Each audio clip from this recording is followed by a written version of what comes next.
Hey, what's up, everybody? This is Dominic DeAngelo of OneTrueSportTV.com, and I am live on OneTrueSportTV.com and RVD's Twitter account. Shout out to RVD. Shout out to everybody out there. If you haven't yet, please sign up for OnlyWrestlers.com. Rob's big new project that's very, very awesome. Rob and Katie Forbes together, they have formed a new wrestling promotion / online site that you can subscribe to wrestlers' talents, and it's very much like engaging with them one-on-one. You subscribe to their channel that they have, and provides a new, fun, interactive way to interact with wrestlers and stuff like that. They had their inaugural show on March 20th in Los Angeles. Some big names were featured on there, and it was a very, very successful event. My good friend Bill Alfonso, Fonzie, went back and donned the referee shirt, and he is the senior official of Only Wrestlers Association. So you can subscribe to that. Go to Go to onlywrestlers.com and sign up and get your account started. You can start it for free. You can subscribe to Rob's channel for free. He's very interactive on there. You can subscribe to Katie Forbes' channel for free. And you can also subscribe to the Only Wrestlers channel for free. They have a show coming up in Chicago in May that you can get ready for and be able to tune into that. So be sure to sign up for onlywrestlers.com. Support RVD, support Katie Forbes and what they're doing. They're doing some very, very cool stuff. And I want to give them a shout out for all that. All right. I haven't done an episode of cleaning up the dirt sheets in quite a while. And wow. I wanted to take this time to do an episode that talk about, Rob and I, actually on the latest episode of RVD, talked about egos and talked about how that can clash with who you are and maybe you bettering yourself, not only in your life, but from a career perspective as well. And everybody's got an ego. I got an ego. My ego was checked earlier this month for sure. For sure it was. And it's good to have an ego. It's good to have an ego to an extent. But where does that fall out in the whole place of who you are and what you do? What I've found to be fascinating is some of the parallels that we see, not with wrestling. So you look at wrestling media. You look at wrestling journalism. You look at the dirt sheets. There's a lot of personality across the board when it comes to that. And there's a lot of media / wrestlers involved. Everybody's got their own platform to express their opinion, to give their thoughts, to give their insight, or just their perspective. So, I mean, you name a wrestler, they probably have a podcast. Most times not, right? So, they're able to speak on their platform of what they want to say, what they want to cover. However, now you also have wrestling media. How many shows do you see have recaps? How many shows, outlets do you see have live interactive kind of aspects? Fightful is very big into that. PW Torch does that. Wrestling Observer does that. There's a lot. One True Sport.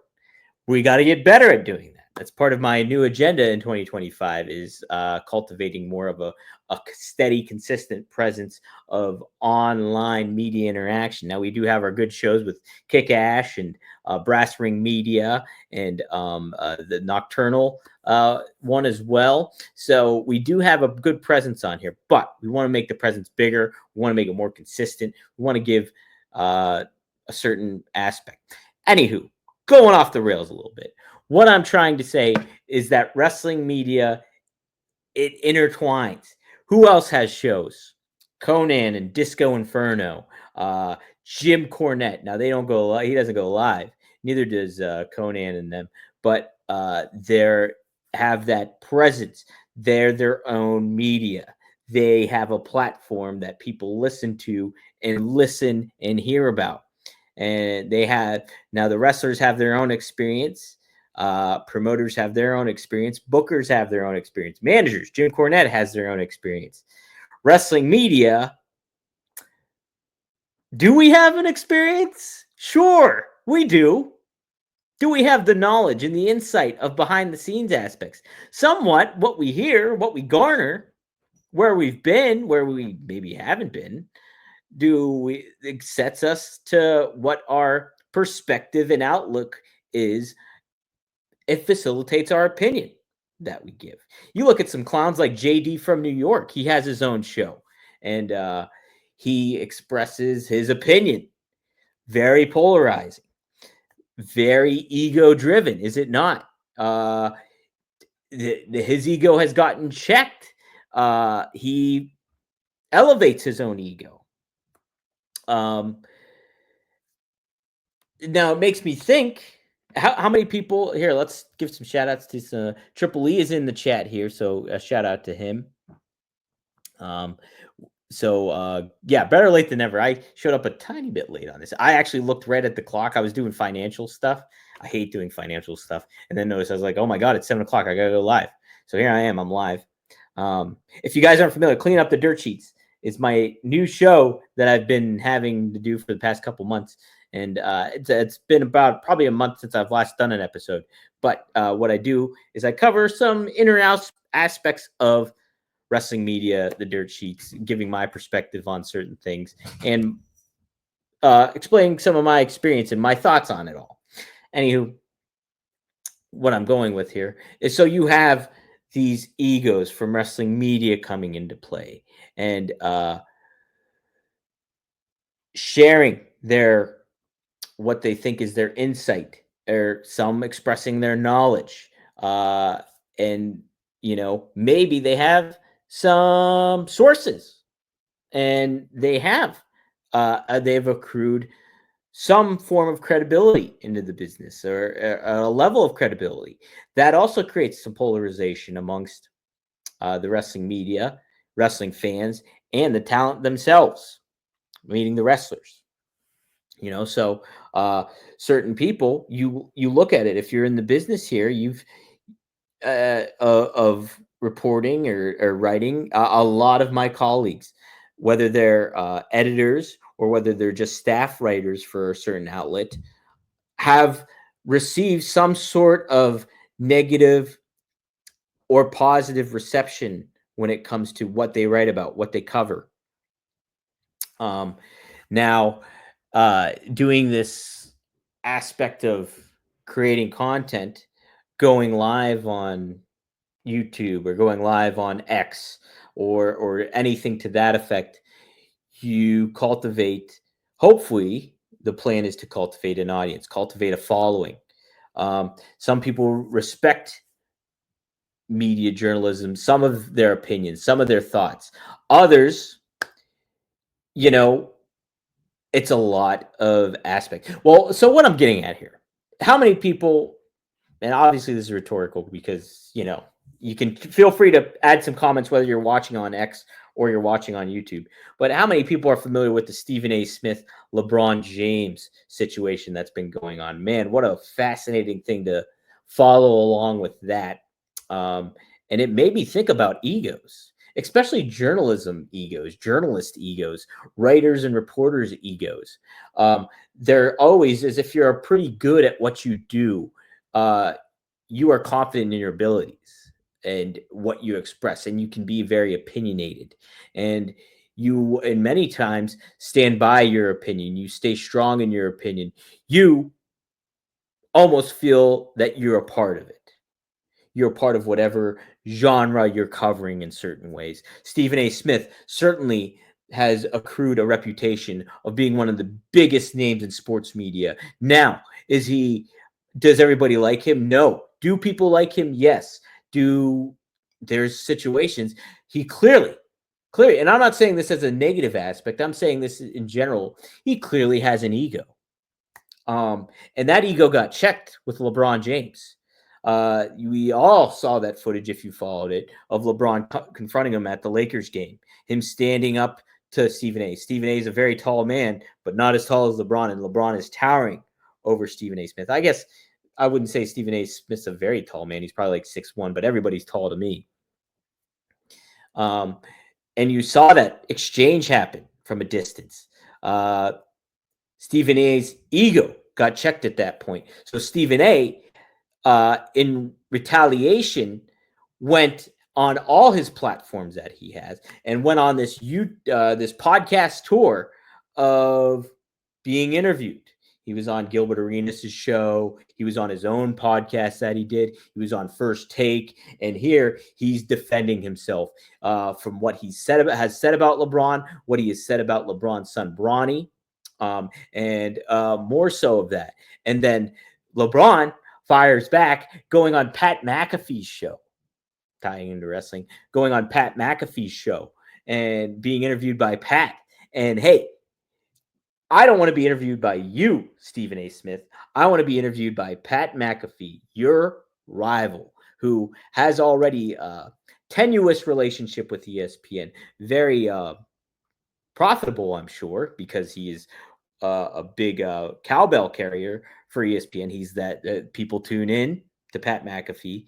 Pat McAfee is very more casual, laid back, athlete-friendly environment than maybe the used to being in the corporate scape of what an ESPN is. If an athlete goes on ESPN, you typically are more so probably reserved as an athlete, I would guess, where it's just, you're on your guard, you're in a foreign environment. Whereas if you're on Pat McAfee's show, Pat McAfee's a former athlete, former professional athlete. So he has been an experience. He is his own media entity now.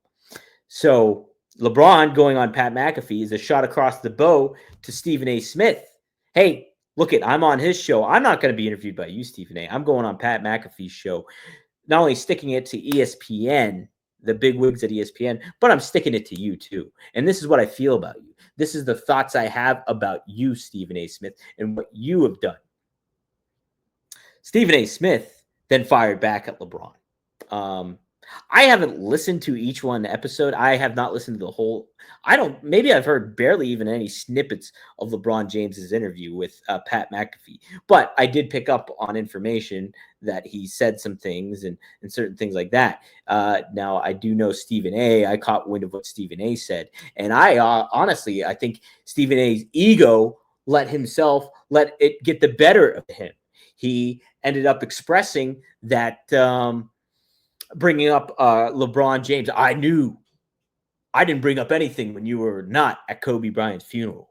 I didn't bring up anything when you were ditched Dwayne Wade's Hall of Fame expected speech. Well, here he is bringing it up right then and there. So he's bringing it up now because, and I thought that was crossing a line of like, hey, man, you're just throwing this stuff out here now because you were hurt. Your ego was hurt by LeBron and what he did instead, kind of calling you out on his own choice of platform that is new media, that you don't have the final say anymore. So many times in sports media, it was the media who had final say. Now that everybody has a platform, whether that be on X, whether that be on YouTube, whether that be on audio, everybody has a platform to get the last word if they want. And so LeBron has that. LeBron pulled that trigger finally. And Stephen A. was hurt by it. I think Stephen A. crossed the line because his ego was checked. His ego was checked, and he had to defend that probably shame that he felt. And shame is something that Rob and I talked about on the recent episode of One of a Kind as well, and how that will make you do and feel a certain way. Shame is the most powerful feeling that you can get when it comes to your life. A lot of ways, the most powerful emotion is shame, because you have to. It makes you feel bad, right? You feel bad. Well, what I'm kind of getting at this is so a lot of journalists in pro wrestling, and I can speak for myself in this regard, and in sports, they know to an extent, and some are okay with it. I think some are okay with it, but I think there's a certain level of insecurity that comes. And everybody can have a level of insecurity about themselves, but I think too that they the wrestling journalist, the dirt sheet writer, they want to feel a part of it. They want to be involved. And I think that I can definitely include myself in that kind of realm of things, but keeping it in perspective and understanding that I am not a pro wrestler. I do not have the ability or the athletic nature to be able to do what the wrestlers are doing. Um, I do believe I have charisma. Now, this is where my ego comes in. And I think it helps me to have an ego in this regard, is that I believe that I have a personality and confidence that I'm good at what I do in the nature of what I can do. Now, can I get better? Yes, I can get better at what I'm doing, especially what I just said about creating more content, things like that. But I'm very confident in my writing ability. I'm confident in how I handle myself with people and interact with people, whether that be uh, wrestling fans, whether it be my colleagues, whether that be wrestling talent in a lot of ways. I'm pretty confident in how I handle myself in certain ways.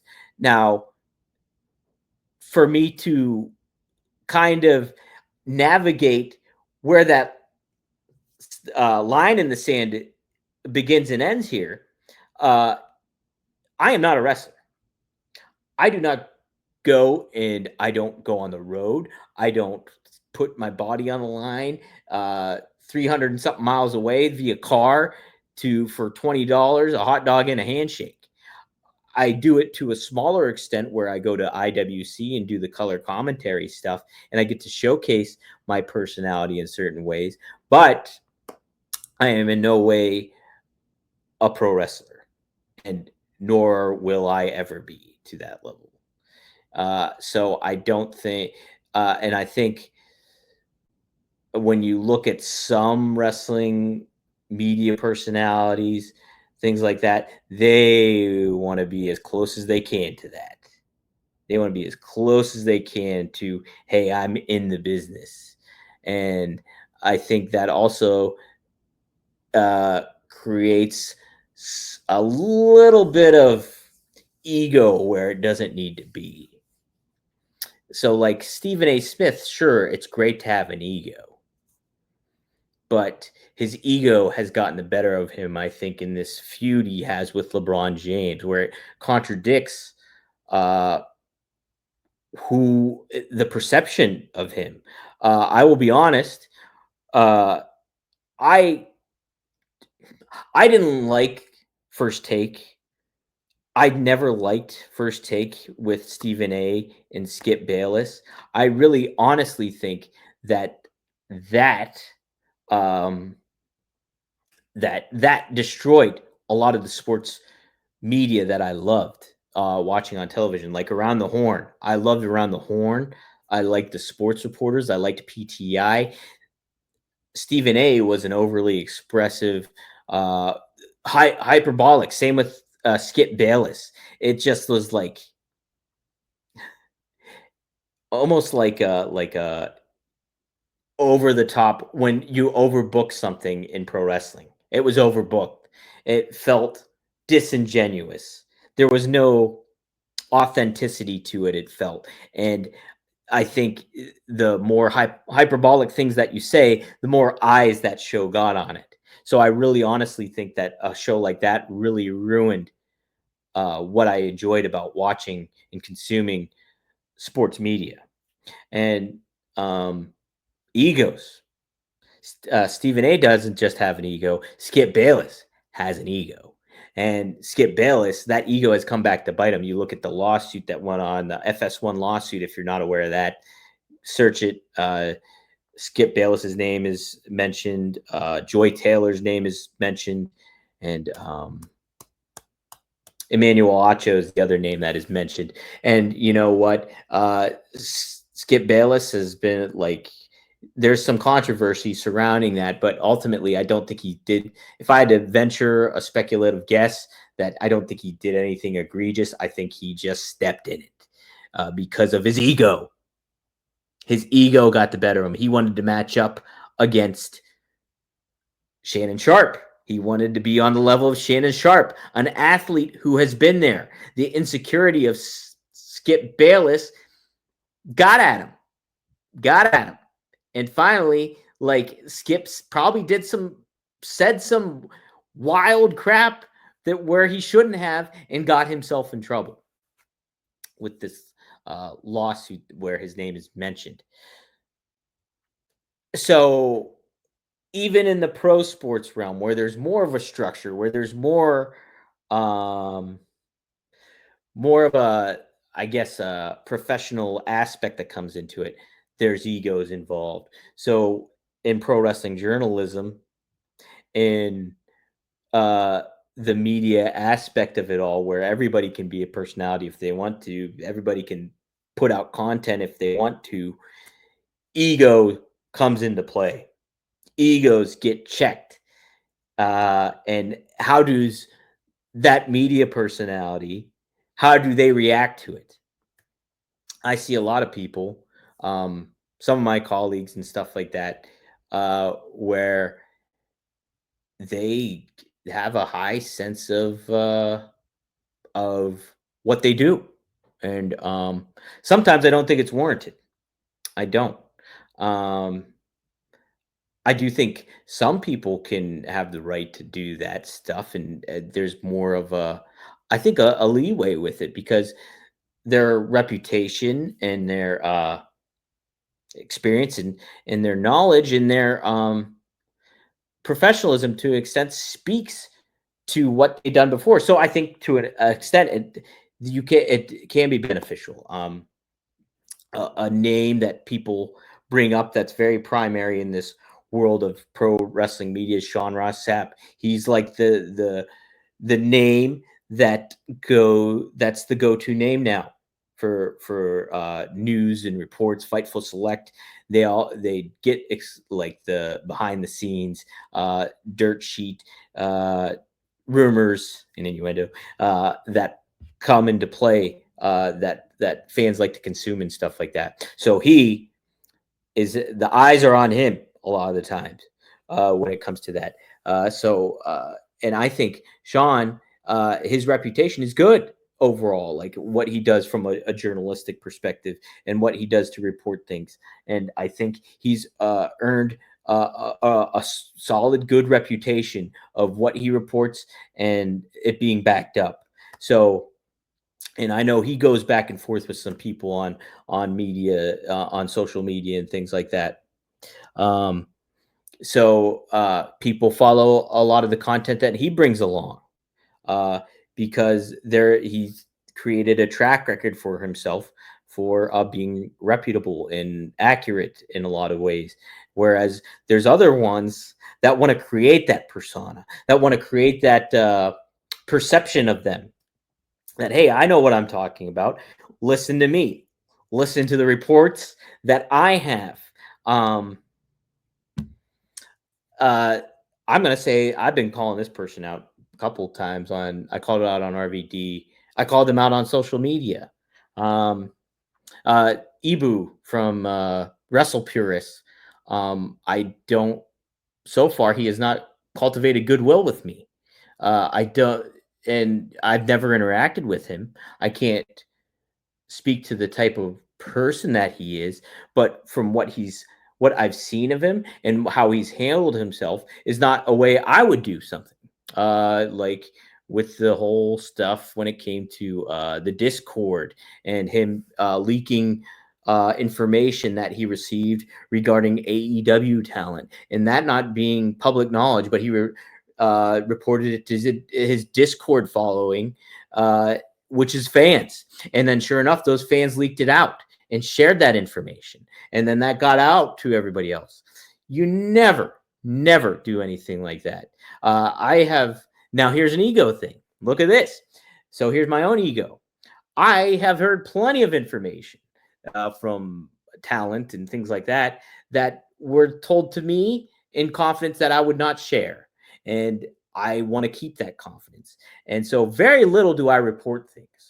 Like if I have the okay and if I know what I'm doing and it's like it's copacetic in a lot of ways and there's the trust there, then I will feel confident reporting stuff. I used to be like, man, I should really report stuff more. And there's a being of me and that would want to still do that. But I also don't think that it's not my pure bread and butter and my desire. Now I like being a journalist and I like covering things, and it is nice to report some stuff or break news. But is it my end all be all? Not necessarily. I don't think it used to be more on my docket than what it is now. I think I have more my I enjoy the aspect of what I'm doing now when it comes to doing podcasts with talent and my own stuff. So I think I find a little bit more serenity in that instead of stressing myself out about making sure everything's reported correctly, checking my sources, doing all that. All right. Anyway, what I'm going here. So Ibu did that. He leaked that information to Discord. You never do anything like that. You do not you don't share information that, you know, to fans. I mean, that's what you want to do, but like if that was told to you in confidence, if there was some sort of now there is that etiquette where you make sure you say this is off the record. And sometimes people don't say this is off the record. Now it could be on the media person to be like, "Do you want this on the record? I want to make sure that this is okay." And I would typically do something like that if I was interacting with somebody. If I wasn't didn't have a relationship with them. I'm going to throw this out. Say if I was speaking to Seth Rollins, who I've never interacted with in my life before, and like for some reason me and him are sharing and having a conversation, and he happens to share something with me that might be a little dicey.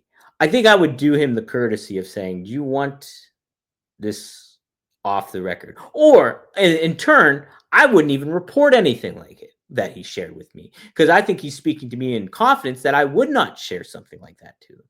So, so there is that kind of uh, media etiquette that was not followed by Ibu.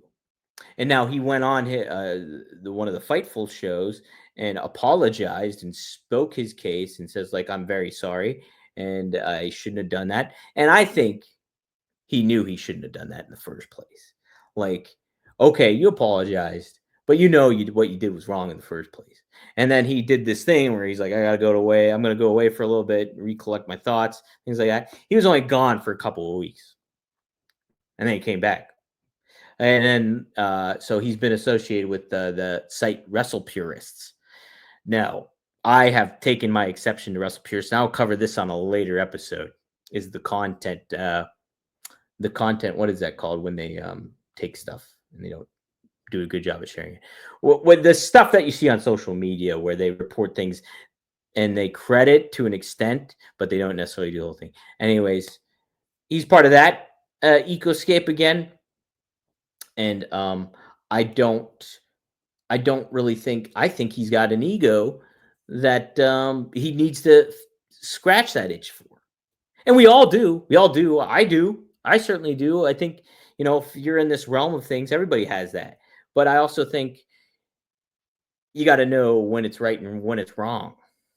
And you have to know where that line is of professionalism, where that line is of where you're a media personality and they're the talent. Now you can be your own talent, you can be your own media personality, but you're not going to be close to what they do. And, and that's an athlete. Like there is no way in hell Stephen A. Smith is going to be able to physically outmatch LeBron James in any form or fashion of capacity. Stephen A. His ego had him share him doing a boxing video. And then later on, he covered it up when LeBron shared it to make fun of it. That, yeah, I had 2 torn rotator cuffs while doing that. Did he? Or did he just look bad at boxing? Now, let me give full disclosure. On my social media accounts, on Instagram, everything like that, I post a lot of gym selfies, things like that, because I makes me feel better about the progress I've been making. I want to look good, everything to that effect. I have at points shared some boxing videos. So, but that's an ego thing. And am I sharing that to the world? Like, yeah, I am. I'm not posting it on X, nor that I don't think I would. Maybe I did. Maybe I did. I don't even remember if I did or not. Anywho, is there any way that I'm going to look better or smoother than my brother, who is starting the pro wrestling world, and he has flourished. He's naturally an athlete in high school. Like, he had that good athleticism gene to him. And so he is making the most of it right now as a wrestler. And he's very good at it. I'm really proud of what he's been able to do. Now, like, as kids, me and him probably both envisioned ourselves as wrestlers at one point, but never really hit our radar. You know what I mean? I know me, and I know that, yeah, maybe if I really back in the day really put an effort into it, I could have tried it out, seen how I did and everything like that. And do I have that temptation to do something like that still? Yeah, in a way I do. But in the same turn, I'm not going to be a Seth Rollins. I'm not going to be a Sami Zayn. I'm not going to be a Marcus D'Angelo. I know kind of where my limitations lie and stuff like that. And could I get better and improve in certain ways? And maybe I wouldn't be too bad at certain aspects of the thing. Maybe I look really awkward and Stephen A-esque in the ring at certain points, more points than not, I would guess. So yeah, there is that ego that comes into play, but I also know how to delineate things like that. All right. I want to get to some feedback in here too. Uh, everyone, Mallard, that's a good point. Everyone wants to be the Walter Cronkite of professional wrestling, right? Yeah, I think I have that kind of aspect or mindset in my head where it's just like, yeah, I'd want to have that reputation. Like, if you go to me, you can trust what I have to say and certain things like that. You know, you can trust that I am a reputable person in the business, and I think I want to cultivate and create that kind of connection with everybody. That, hey, this is somebody that you can go to and understand that they're going to kind of tell you what it is about the business, and you can respect my opinion, and you can expect that I'm giving it to you straight on what I'm giving out to you. You know, so there is that. I think that should be kind of the mindset of it. Everybody, I think, in the wrestling journalism world, everybody should be trying to do the right thing, but I think the ego gets in the way big time with that. All right, I heard some cool other things. So Matthew also added, or Mallard, I'm sorry. What about the legend known as Sam Roberts? I haven't interacted with Sam Roberts too much. I look at him more as a personality than anything else, and that he's part of the WWE ecoscape. So he is going to have, I'm sure he gives a fair share of opinions. I think Wade Keller has had him on before, and I think he has kind of been forthright in a lot of his viewpoints. I think he's been fair in that regard. I think, though, he understands, like, you know, I'm part of the WWE ecoscape, and I'm going to slant it in a certain way that is fair ball for what I do. So, and I think in pro wrestling, there is that blurring of lines where there isn't in the pro sports world. You know what I mean? Sure, you want to keep fresh relationships, I'm sure, and there's some bias that always comes into play with certain aspects. I think Sam Roberts is more so of a personality than he is somebody that people go to for information, if that makes sense. And that's my loose understanding of how Sam operates, because I don't follow his content, whether that's his podcast, the Not Sam podcast, or a lot of the W pre-show stuff that he's on too. Let's see what's up, Maddie. Maddie's in the house too. Triple E says, heard some of Sam Roberts, but really only listen to when he does shows with Megan Morant, like Raw Talk and now Raw Recap Show. I know, and that's in its own realm there too, because they are a part of the WWE ecoscape, like I said. So they are going to tailor some of their thought process and stuff like that to fit what the WWE's ultimate goal is in conveying a message. So it's part of the marketing and promotion scheme that goes with it too. Understandable in the realm of it all, because you're not reading a room if you're being very expressive in your opinion of how bad that angle or segment was, when here you're on the WWE show and they're expecting you to do some sort of your job. So I don't necessarily fault somebody like a Sam Roberts for that. Just something that I probably wouldn't necessarily go out of my way to listen to in a lot of the aspects. Let's see. There's some other good. Let's see. Michael Cole could learn from some Dom commentary tips in the world. Could learn from some. Thanks, Triple E. I try to have some fun with the commentary role, and I have some. I tell you what, this whole media controversy with Stephen A. and LeBron James has given me some inspiration on what I can do to convey a character on pro wrestling programming. But yeah. What else did I want to cover when it comes to the ego in pro wrestling for wrestling media? I think how you, the listener or viewer, should navigate is up to you. What are you exactly looking for? Are you looking for a personality? Are you looking for somebody that gives good insight and perspective? Or are you just looking to be kind of entertained or go along for the ride? If you're somebody that's wanting to go along for the ride, then like Triple E does, like listen to those Raw Talk shows and listen to, some aspects like that. I really enjoy when I get the opportunity to listen to a show like Busted Open.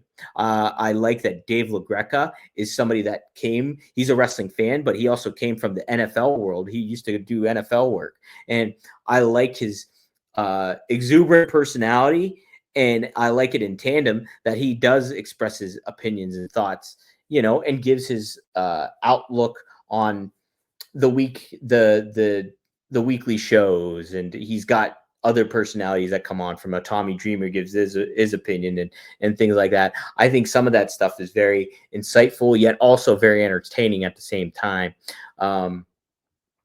Now, egos in wrestling will also tell you there's when egos come into play, there's also animosity or jealousy that comes into play. So if you see somebody in a prominent position, you have to, if you're a media person, you have to understand that, hey, not everything in life is fair, and people have their own trajectory of where they go. Now, my ego is like, oh, I should be doing something over there with that outlet, or I should be doing where this person is in their realm. How did they get there and I'm not there? That's an ego coming into play. That's the competitive nature that I think is healthy to an extent, but it's also can be counterproductive. And you're looking at somebody else's journey and what they're doing, and you're not focusing on your own. Where are you going in professional wrestling media? That if you want to be in this wild, carny aspect of a genre that doesn't pay well at all, like I said in the previous episode, where do you want to be in this whole thing? If you're focusing on somebody else's success or failures or anything to that effect, you need to focus on you and what you're doing and the content you're producing out. So where's the ego come into play with that? I also like it when media personalities from outside of wrestling come into play into wrestling. So I just used Dave LaGreca as an example. Another example I will use is Pete Rosenberg. Now, Pete Rosenberg comes from the hip hop radio lifestyle. Then in turn, he's created opportunities for himself where he's a weekly presence on ESPN New York. He does a show with Don LaGreca, Dave LaGreca's older brother, who's awesome. Don LaGreca is one of my favorite media personalities ever. I love Don LaGreca. And but he's all sports. He does hockey. He's specialized in hockey, but he gives a lot of different perspectives in pro sports and aspects like that. And then there's Peter Hahn too, or no, oh my God, what's his first name? Alan Hahn. Alan Hahn, who I like a lot as well. So he does a show with them. Pete Rosenberg does, and he is not known for sports aspect, but he's got charisma. He's got personality. He is a sports fan, and sometimes that's all you need.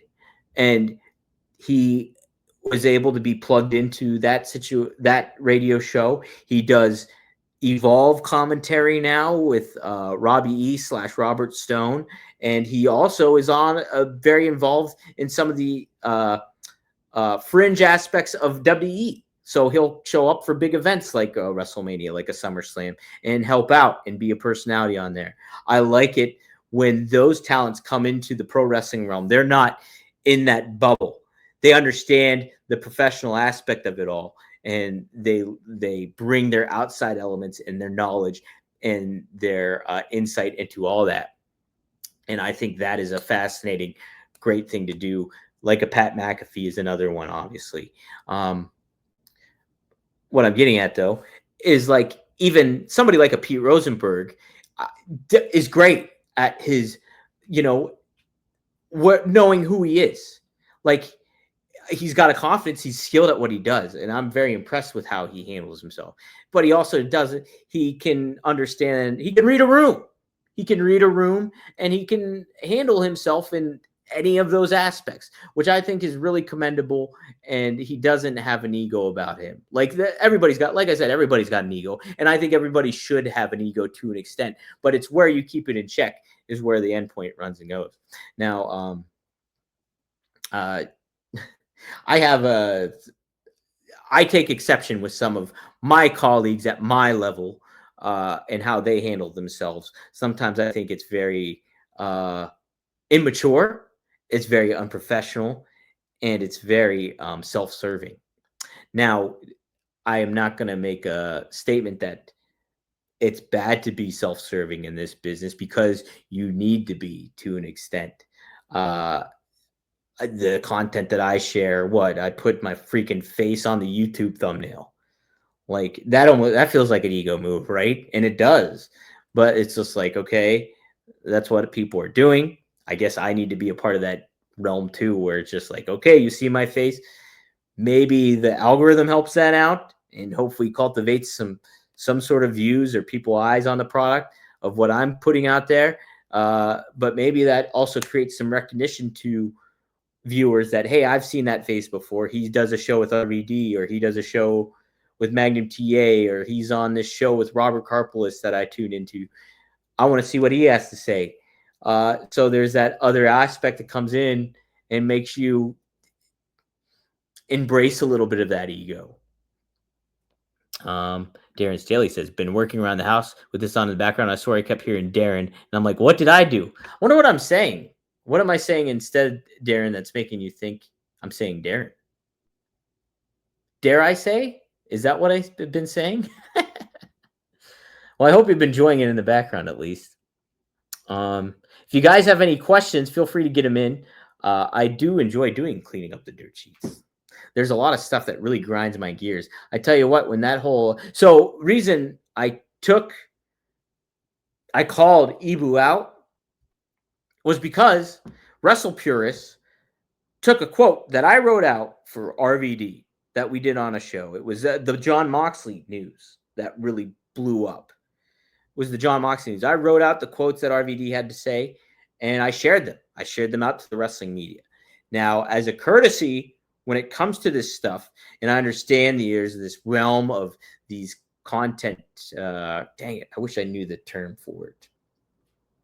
But it's when, you make the social media post and they're either supposed to tag you, share the link where it's sourced from. So readers that consume what you're writing about on your post can potentially go to the link where it originally cited from, and hopefully you get views, hopefully you get subscriptions, hopefully you get eyes on your product.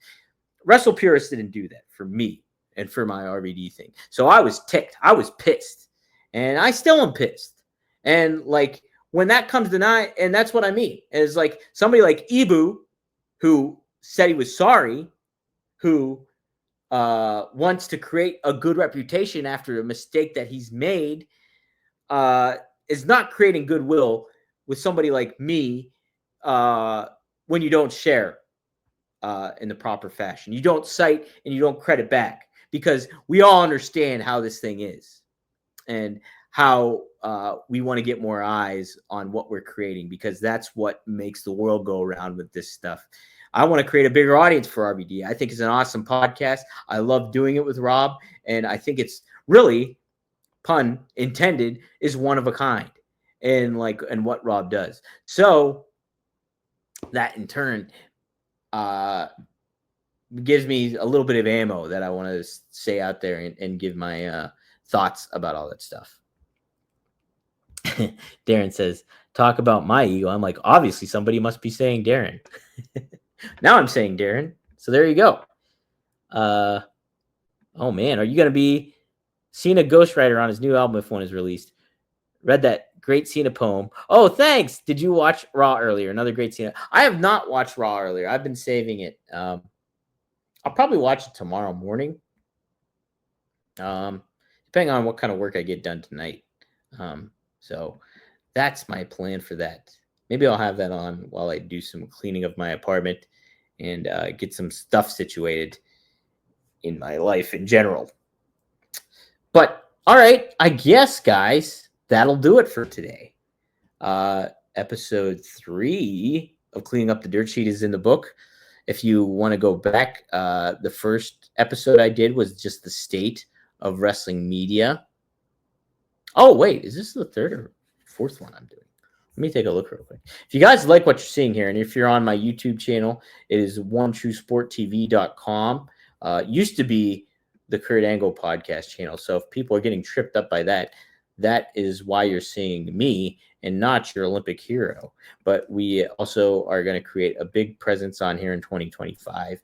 That is part of my game plan, that I want to create something really special with this and make the most out of what we got with this channel and the subscription count. We have Blue Meanie on here. We got Mind of the Meanie that goes live here once a week. Shout out to Adam Bernard and Blue Meanie for that. Shout out to Ashley Mann, who does her own show, Kick Ash, on Saturday mornings at 10 p.m. typically. She does amazing work, and it's really fun, very engaging with the live interaction with fans. She's awesome at what she does. Shout out to Zach Haydorn and Tyler Sage for the Brass Ring Media Show that they do too once a week as well. And so, yeah, the goal here is to create a bigger presence, a consistent presence, and a steady presence of fun content that stands out of your normal box of what you think stands to be conventional in wrestling coverage. Hopefully we can give you a little something different here at onetruesporttv.com. And there's some potentially some big news on the horizon coming up too that I'm not going to share yet, but hopefully I can share soon. Okay, so I actually did 2 episodes. So yeah, the first episode, you go back on the channel, there is the state of pro wrestling journalism. That's just my overall thoughts on the current aspect of the business, which is very fleeting. And speaking of fleeting, it's how to become a dirt sheet writer is my episode 2, and I make clear that the pay is not good. So you can check that out. Man, this is the longest episode though I've done of Cleaning Up the Dirt Sheet. So hopefully you guys enjoy it, whether you're tuning in live or whether you are tuning in later on. But be sure to like, share, subscribe, and help us get the word out. Triple E, I will follow up with this and see what the state of 1TS Daily is, because that was a fun show. I'm sure the work gets in the way for everybody when it comes to what we're doing. And it's a matter of all that kind of thing coming into play. But you can definitely check out Zach at least once a week here on Brass Ring Media that he does with Tyler Sage, or if he has another guest on there as well. I'm going to try to do some more interviews too with some talent. If you haven't seen it yet, check out my interview with Crowbar. That is up there on the live feed. If you check that out, I had a nice conversation with him. I've interviewed Aaron Stevens. I've interviewed Tessa Blanchard. There's more on here, and there will be more to come. So it's fun stuff. Like Maddie says too. Yes, Ash is epic. She's great. And Triple E agrees with that. So cool. This has been fun. I will dive back in here and do something probably next week. But be on the lookout. I'll make another little share out an announcement ahead of time, and hopefully we can get some fun interaction with you guys involved and get your perspective and opinions. Maybe I'll have a guest on here too at some point to talk about the wrestling journalism world and what we all think about it. I know a few, but you got to keep your ego in check. All right, guys, I will see you tomorrow. Rumor and Innuendo, if you tune into that, noon Eastern Standard Time on Robert Karpolis's X account. That's WCreative_ish. My X account at Dominic DeAngelo, or wherever you get your podcast, you can tune in later on. So without further ado, thank you, everybody, for tuning in. I hope I helped clean a little bit of the dirt sheets up today. All right, see you next time here on OneTrueSportTV.com.